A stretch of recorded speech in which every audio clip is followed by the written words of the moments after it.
सिंध ऊंचिया सिंध ऊंचिया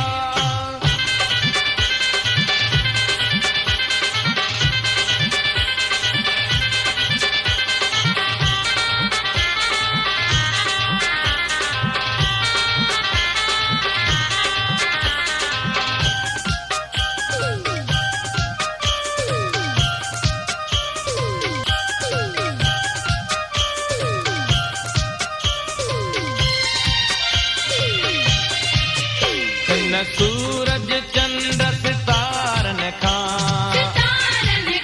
हर मंज़र खां महकारन खां दरियाहन खां वणकारन खां ऐं सावण मुंद बहार खां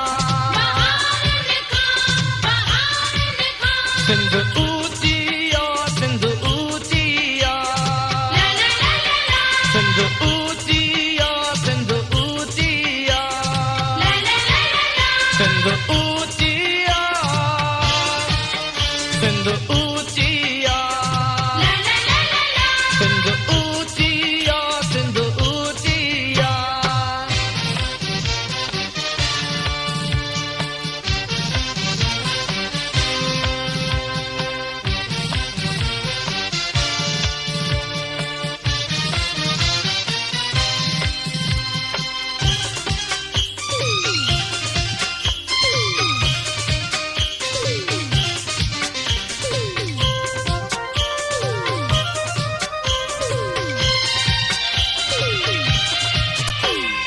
कुर्सी कलम किताबन खां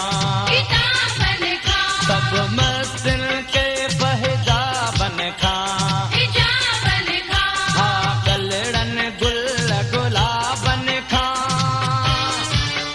ऐं तुंहिंजे मुंहिंजे ख्वाबन खां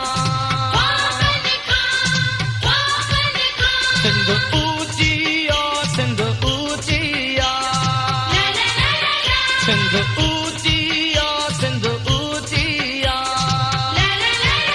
सिंध